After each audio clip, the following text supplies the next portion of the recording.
Praise the lord. ఈరోజు దేవుని వాక్యం సామెతల గ్రంథము 24వ అధ్యాయం 10వ వచనం. శ్రమ దినమున నీవు కృంగిన ఎడల నీవు చేతకాని వాడవగుదువు. అయితే మనందరి గృహాల్లో చూస్తే ప్రతి ఒక్కరి ఇంట్లో ప్రతి ఒక్కరి కుటుంబంలో ఏదో ఒక సమస్య, ఏదో ఒక శ్రమ ఉంటానే ఉంది కదా. ఆర్థిక సమస్యలైనా, అనారోగ్య సమస్యలు, లేకపోతే ఉద్యోగం లేకపోవడం, పిల్లలు మాట వినట్లేదని, వివాహం కావట్లేదని, గర్భఫలం లేదని, చిన్నపిల్లలకి ఆరోగ్యం బాగట్లేదని, ఇలా ఏదో ఒకటి సమస్య మన ఇళ్లలో, మన గృహాల్లో ఉంటానే ఉంది కదా. అయితే అసలు ఇలాంటి సమస్యలు మనకెందుకు వస్తాయంటే, ఇప్పుడు అన్యుల కంటే దేవుని గురించి తెలియదు కాబట్టి వాళ్ళు ఎలా నడుచుకోవాలో, ఎలా మాట్లాడాలో, ఎలా ప్రవర్తించాలో వాళ్ళకి అంతగా తెలియదు కాబట్టి వాళ్ళకు వస్తాయంటే సహజం అది. కానీ మనం చిన్నప్పటి నుంచి సండే స్కూల్కి వెళ్తా, సండే స్కూల్లో తండ్రి చెప్పిన వాక్యాలు వింటా, వాక్యాన్ని బట్టి పడతా, వాక్యాన్ని ధ్యానిస్తూ ఉంటాము. మళ్ళీ యవనస్తులైన తర్వాత, కొంచెం పెద్ద అయిన తర్వాత ప్రతి వారం చర్చికి వెళ్తూనే ఉంటాము, ప్రార్థన చేస్తూనే ఉంటాం. అయినా సరే మనకి కూడా ఇలాంటి శ్రమలు ఎందుకు వస్తున్నాయి అంటే, ఎన్ని సంవత్సరాలు మనం చర్చికి వెళ్ళినా, ఎంత భారంగా ప్రార్థన చేసినా, ఎన్ని రోజులు ఉపవాసం ఉన్నా కూడా వాక్య ప్రకారంగా మనం నడుచుకోకపోతే ఖచ్చితంగా ఏదో ఒక శ్రమ, సమస్య అనేది వస్తూనే ఉండిద్ది. తండ్రి మాట చొప్పున మీరు జాగ్రత్తగా నడవండి. అసలు సమస్య అనేది ఇంట్లోకి రానివ్వకుండా తండ్రి చూసుకుంటాడు. ఒకవేళ అన్ని విషయాల్లో నేను కరెక్ట్గానే ఉన్నాను సిస్టర్, అయినా సరే వస్తున్నాయి అంటే మీకు ఓర్పు, సహనం, తండ్రి మీద ఎంత విశ్వాసం ఉంది అవి పరీక్షించడానికే. అలాంటి మళ్ళీ మీరు ఎంత జాగ్రత్తగా ఉన్నా కూడా ఇంట్లోకి ఆ శ్రమలు అనేవి, సమస్యలు అనేవి వస్తాయి. ఆ టైంలో కనుక మీరు కృంగిపోయారనుకోండి, అదే ఇక్కడ తండ్రి వాక్యం ద్వారా మనతో మాట్లాడుతుంది. శ్రమ దినమున నీవు కృంగిన ఎడల నీవు చేతకాని వాడవగుదువు. ఆ మాట అసలు మనం అనిపించుకోవడానికి ఇష్టపడతామండి. ఇప్పుడు బయట ఎవరైనా సరే, మన పేరెంట్స్, మన స్నేహితులు, లేదా ఆఫీసులో వాళ్ళు, లేదా పనిచేసే దగ్గర, నీకేం చేత కాదురా, నువ్వు చేతగాడు దద్దమ్మవి, నువ్వు చేత కాదు, అసలు నీకేం చేత కాదు అన్నారు అనుకోండి, మనకు ఎలా ఉంటుంది? హ్యాపీగా ఉంటుందా?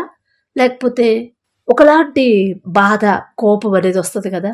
అయితే అలాగే అంటాడంట ఇప్పుడు తండ్రి కూడా అదే అంటున్నాడు. శ్రమ దినమన నువ్వు ఎందుకు కృంగిపోతున్నా? నువ్వు చేతగాని వాడవా? సరే, నువ్వు చేతగాని వాడవే, నీవు నమ్మిన నేను, నువ్వు ప్రతిరోజు ప్రార్థన చేస్తున్నావు. ఎవరికి ప్రార్థన చేస్తున్నావు? నేను ఎలాంటి వాడిని, నా బాహుబలం నీకు తెలీదా? నేను ఎలాంటి కార్యాలు చేశాను, ఎలాంటి అద్భుతాలు చేశాను మీకు తెలీదా అని తండ్రి మనతో మాట్లాడుతున్నాడు. అయితే ఎక్కువ సామెతల గ్రంథంలో సొలొమోన్ గారు ఎక్కువ జ్ఞానం గురించి చెప్తాడు కదా. ఇప్పుడు ఇదే అధ్యాయంలో మొదటి నుంచి చూసినా కూడా తెలివి వలన, జ్ఞానము వలన వివేకం కలిగి ఉండండి, వివేచన చేసి వివేకంతో మాట్లాడండి, మూర్ఖుల్లాగా ఉండొద్దు. చాలా విషయాల్లో ఇదే మాట ఎక్కువ వాడతాడు, జ్ఞానము, తెలివి అని.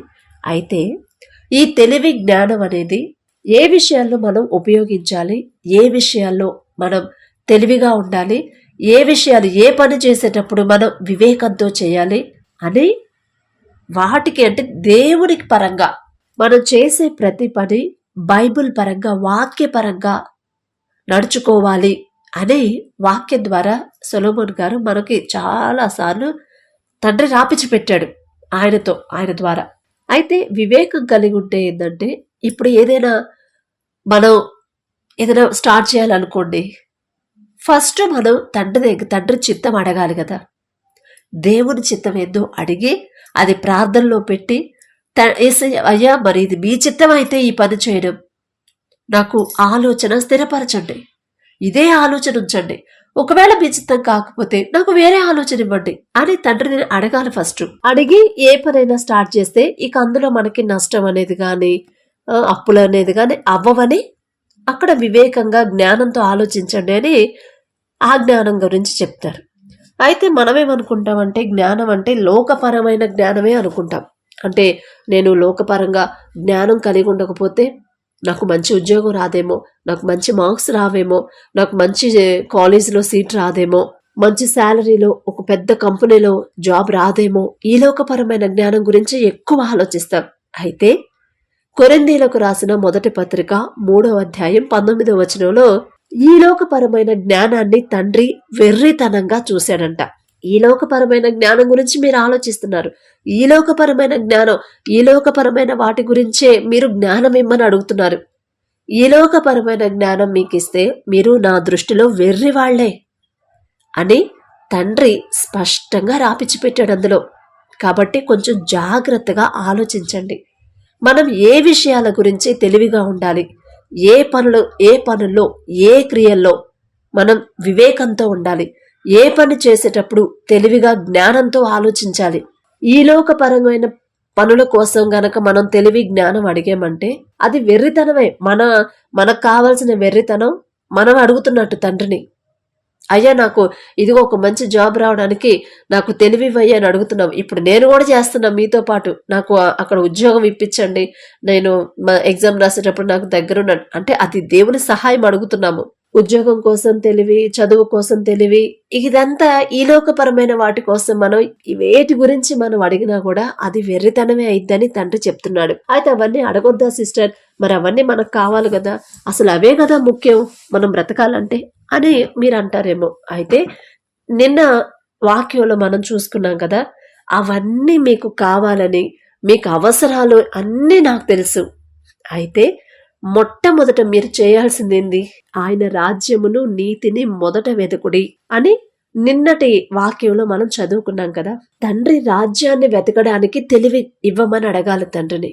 నీతిగా తండ్రి ఎలా అయితే నీతిగా జీవించాడో అలా నీతిగా నేను ఎలా జీవించాలి, ఆ తెలివి ఆ జ్ఞానం నాకు ఇవ్వయ్యా అని మొదట మనం వాటి గురించి తెలివి జ్ఞానం అడగాలి. కానీ ఎక్కువ శాతం మనం మన అవసరాల కోసమే తండ్రిని అడుగుతా ఉంటాం కదా. జ్ఞానం అడిగేది ఈలోక అవసరాల కోసమే. అయితే ఈలోకపరమైన జ్ఞానం వెర్రితనం దేవుని దృష్టిలో. అందుకే మీరు తెలివి జ్ఞానం అడగాలంటే తండ్రికి దగ్గర అవ్వాలి.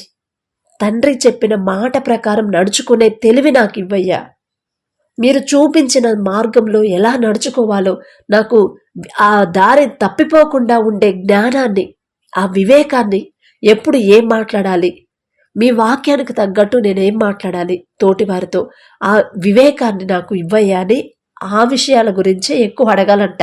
అయితే ఇక్కడ వాక్యంలో చూస్తే అది తెలివి జ్ఞానం అనేది మనం ఏ విషయాల్లో ఏ జ్ఞానం, అసలు జ్ఞానం దేనికి మనం వాడాలనేది సొలొమోన్ రాజు గారు చెప్పారు. అయితే ఇది లోకపరమైన జ్ఞానం కాదు, దేవునికి సంబంధించిన విషయాల్లోనే మనం జ్ఞానం కలిగి ఉండాలి. అది ఉంటే చాలండి. ఇక ఈ లోకంలో మనకు ఏమేం కావాలి, ఎప్పుడు ఏం కావాలనేది యేసయ్య తండ్రి చూసుకుంటాడు. అయితే ఇక వాక్యంలోకి వస్తే, శ్రమ దినమున నీవు కృంగిన ఎడల నీవు చేతకాని వాడవగుదువు. ఇప్పుడు అంత సవ్యంగా ఉంది, అంత చక్కగా గడిచిపోతుంది, మనం చక్కగా మంచి శాలరీ వస్తుంది, అప్పులన్నీ తీరిపోయాయి, అంతా హ్యాపీగా ఉంది, మనం కోరుకున్నట్టే ఉంది లైఫ్.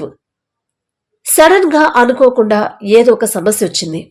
వెంటనే ఇక ఆ సమస్య గురించి గంటల ఆలోచించడం. ఏది ఆల్రెడీ ప్రార్థనలో పెట్టేస్తాము, ఆల్రెడీ తండ్రికి మనం చెప్పకపోయినా తండ్రికి తెలుసు. ఎందుకంటే ఎక్కడో మనం దారి తప్పిపోతాము, ఖచ్చితంగా అది మనకి తెలియజేయాలని ఏదో ఒక సమస్య తండ్రి మనకి పంపిస్తాడు. అప్పుడు వెంటనే మనం నిజంగా జ్ఞానం కలవాళ్ళైతే, నిజంగా తెలివిగలిగిన వాళ్ళైతే సమస్య వచ్చినప్పుడు ఇప్పటి వరకు అంతా బానే ఉంది, కానీ ఇప్పుడే ఎందుకు ఆ సమస్య ఎందుకు వచ్చింది అని కూర్చొని కాసేపు, ఇప్పుడు ఆఫీసులో కార్పొరేట్ ఆఫీసులో చేస్తాము, ఏదైనా సిస్టంలో ఎర్రర్ వచ్చిందనుకోండి, అందరికి అదే స్ప్రెడ్ అయింది కదా, అన్ని సిస్టమ్స్కి ఎర్రరే వస్తుంది కదా. అప్పుడు వాళ్ళు చేస్తూ ఉంటారు, ఎక్కడ ఎర్రర్, అసలు ఎక్కడ ఎవరి సిస్టంలో వచ్చింది, ఎవరి సిస్టంలో ఇట్లా అయింది అని అందరు కలిసి కష్టపడి కొన్ని గంటలో కొన్ని రోజులు కష్టపడి కూర్చొని ఆలోచించి అంత పని చేస్తూ ఉంటే అప్పుడు దొరికింది. అది ఈలోకపరమైన జ్ఞానం. కానీ మనం క్రైస్తవులుగా చిన్నప్పటి నుంచి క్రైస్తవ కుటుంబంలో పుట్టి పెరిగిన వాళ్ళ జ్ఞానం ఎలా ఉండాలి? ఏదైనా సమస్య వచ్చినప్పుడు ఖచ్చితంగా లోకపరంగా మనం ఆలోచించకూడదు, బైబిల్ పరంగానే ఆలోచించాలి. ఏ విషయంలో నేను జారిపోయాను, ఏ విషయంలో నేను తండ్రి కోపం తెప్పించాను, ఎవరినైనా నేను బాధ పెట్టానా, ఖచ్చితంగా వాక్యానికి వ్యతిరేకంగా నేను ఏదో చేసే ఉంటాను, లేకపోతే నా తండ్రి ఇప్పటిదాకా నన్ను ఇంత జాగ్రత్తగా కాపాడిన తండ్రి నాకు ఈ సమస్య వచ్చేలా రానివ్వడు అసలు. కానీ వచ్చింది అంటే ఖచ్చితంగా ఏదో విషయంలో నేను జారిపోయే ఉంటాను అని కూర్చొని ఆలోచించుకునే జ్ఞానం మనకు కావాలి. ఈలోకపరమైన జ్ఞానం కాదండి. దేవుని విషయంలో అసలు సమస్య మన గృహాల్లోకి రాకుండా ఉండాలంటే అదే అసలు ఆ సమస్య ఎందుకు వచ్చింది, ఏ విషయంలో నేను జారిపోయాను అనేది ఆలోచించకుండా ఒక సమస్య రాగానే ఆ సమస్య గురించి ప్రార్థన చేయడం మొదలు పెడతాము. ఇక ఆ సమస్య గురించే గంటల గంటలు ఆలోచిస్తానే ఉంటాము. బీపీ తెచ్చుకుంటాము, షుగర్ పెంచుకుంటాము. అసలు అది జరిగిద్దా జరగదా, సమస్య పోయిద్దా పోదా, అప్పులు తీరతాయా తీరవా, అనారోగ్యం మరి స్వస్థత వచ్చిద్దా రాదా, అసలు ఉద్యోగం వచ్చిద్దా రాదా, ఇక దీని గురించే ఆలోచిస్తాం. కానీ అసలు ఏ విషయంలో నేను తప్పిపోయాను, అది నిజమైన తెలివితేటలంటే అది ప్రతి క్రైస్తవులకి ఉండాల్సిన తెలివి జ్ఞానం అంటే అది. అలా ఆలోచించడం ఎప్పుడైతే స్టార్ట్ చేస్తామో ఖచ్చితంగా ఆ జ్ఞానం అనేది తండ్రి ఇష్టపడతాడు. అది సరిచేసుకుని ఆ పొరపాటును సరిచేసుకుని ఆ పొరపాటు అయ్యా నేనే చేశాను, ప్రార్థనలో ఇది అడగాలి ఫస్ట్, నేను చేసిన తప్పు నాదేనయ్యా తప్పు, దయచేసి నన్ను క్షమించండి, మిమ్మల్ని క్షమించమని అడిగే అర్హత కూడా నాకు లేదు, నేనే దారి తప్పిపోయాను, అందుకే నా ఇంట్లోకి ఈ సమస్య వచ్చింది, ఇంకెప్పుడో ఆ తప్పు చేసే మనసు నాకు రానివ్వద్దు, ఆ తప్పు జోలికి నన్ను పోనివ్వద్దయ్యా, దయచేసి నన్ను క్షమించండి అని ఎప్పుడైతే మన తప్పు మనం తెలుసుకొని జ్ఞానంతో ఆలోచించి ఆ తప్పు తీసుకెళ్లి తండ్రి పాదాల దగ్గర ఒప్పుకొని కన్నీటితో ఒప్పుకొని పశ్చాత్తాపడతామో ఖచ్చితంగా అప్పుడు ఇక మీ ఇంట్లో ఉన్న సమస్యలు తీసేస్తాడు. ఇక సమస్యలే రానివ్వకుండా తండ్రి కాపలా ఉంచుతాడు. అంతేగాని శ్రమ దినమున నీవు కృంగిపోతే ఎట్లా, శ్రమలు వచ్చాయి, సమస్యలు వచ్చాయి, ప్రాబ్లమ్స్ వచ్చాయని ఎప్పుడు నీరసంగా ఎప్పుడు అదే ఆలోచిస్తా తిండి మానేసి ఏడుస్తా దుఃఖంగా విచారంగా ఉంటే అదే మాట అంటున్నాడు, నీవు చేతకాని వాడవవుతావని. నువ్వు చేతకాని వాడివే.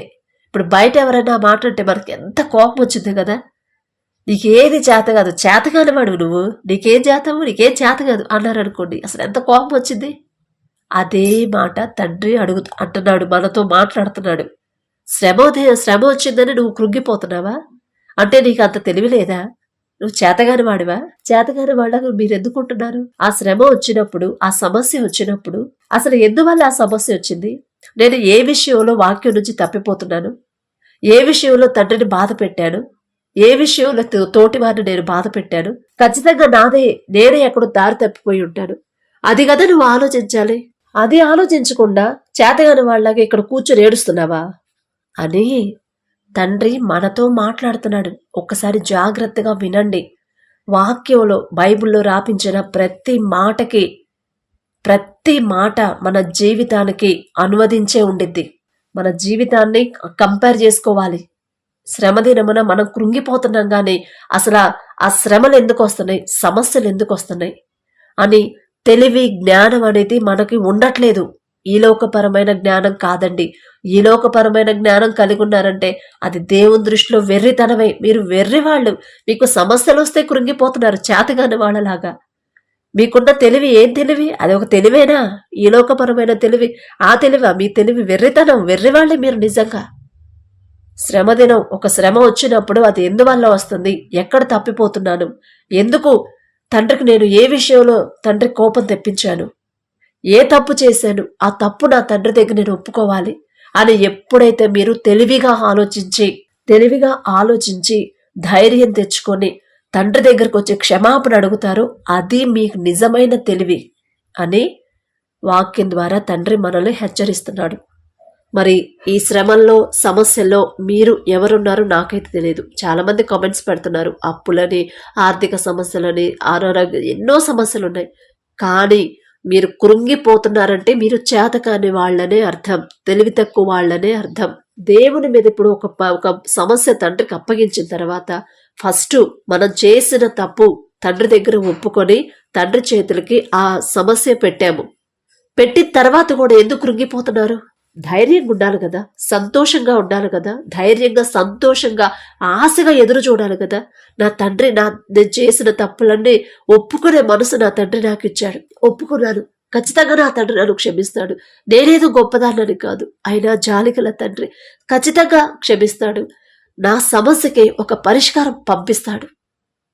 ఆ పరిష్కారం కోసం నేను ఆశగా ఎదురు చూడాలి, ఎదురు చూస్తున్నాను, ఖచ్చితంగా తండ్రి నాకు పరిష్కారం చూపిస్తాడు అని ధైర్యంగా సంతోషంగా ఆశగా ఎదురు చూడాలి కదా జవాబు కోసం. అలా కాకుండా శ్రమలో ఈ సమస్యల గురించి ఆలోచిస్తా, అదే ఆలోచించుకుంటా దానికోసమే కృంగిపోతా ఉంటే అలా వద్దు అని తండ్రి చెప్తున్నాడు. ఇది నా మాటలు కాదండి, తండ్రి మనతో మాట్లాడుతున్నాడు. ఎందుకంటే ప్రతి విషయంలో ధైర్యంగా ఎలా ఉండాలి అనేది నాకు నేర్పించుకుంటా వచ్చాడు. నేనేదో మీకన్నా గొప్పదాన్ని కాదు, నేనేదో పెద్ద పెద్ద భక్తి పనులు అంతకన్నా కాదు, మామూలు మనిషినే. అమ్మగారు అంటున్నారు కొంతమంది, నేను అమ్మగారిని కాదండి, సిస్టర్ గారు అంటున్నారు. సిస్టర్ గారు వద్దు, గారు అన్నారంటే ఏదో బయట వాళ్ళని పిలిచినట్టు ఉండింది. సిస్టర్ అన్నట్టు చాలు. ఏదో దేవుడి కృపను బట్టి మీతో నన్ను కలిపాడు, నాకైతే అర్హత లేదు, అయినా సరే జాలిగల తండ్రి ఎంతమంది భక్తి పరులతో నన్ను కలిపాడు. దేవుడి కృప ఎంత చక్కగా తండ్రి ప్రతి విషయంలో. అసలు ఫస్ట్ మనం ధైర్యం అనేది ఉండాలి. ఎన్ని శ్రమలు ఎన్ని సమస్యలు వచ్చినా తట్టుకోవాలి. ఇప్పుడు బయట చాలా మంది ఇదే మాట అంటూ ఉంటారు కదా, ఒక్క చిన్న సమస్యగా ఎందుకు అంత దిగజారిపోతున్నావు. మన ఫ్రెండ్స్ కానీ మన చుట్టాలు కానీ అమ్మా నాన్న కానీ ఎక్కువ సందర్భాల్లో ఈ మాట వాడుతూ ఉంటారు. ఎందుకు అంత దిగజారి, ఎందుకు అంత కృంగిపోతున్నావు, ఆ సమస్యకి పరిష్కారం ఆలోచించు.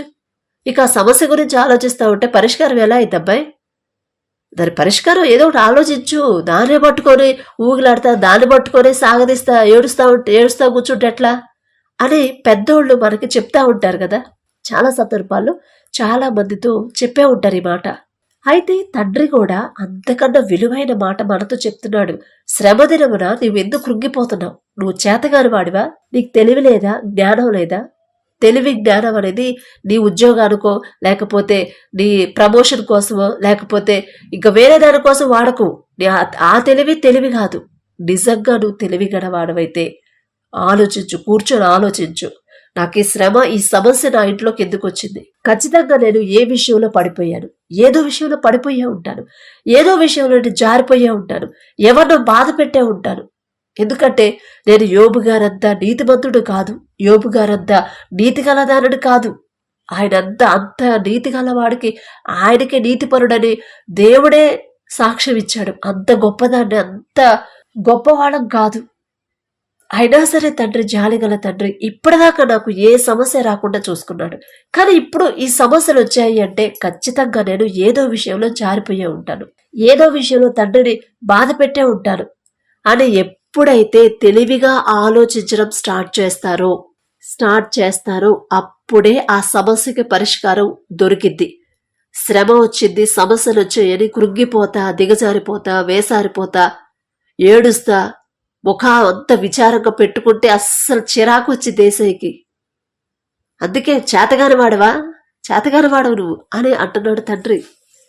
అసలు ఆ మాట మనం తండ్రి బిడ్డలుగా, అంత గొప్ప తండ్రి బిడ్డల మనం, అవునా కదా. మరి అంత గొప్ప తండ్రి మనతో ఉన్నప్పుడు తండ్రి జ్ఞానవంతుడు, ఆయనకున్న తెలివితో, ఆయనకున్న జ్ఞానం ఎనలేని జ్ఞానం కదా, ఈ సృష్టినే సృష్టించాడు.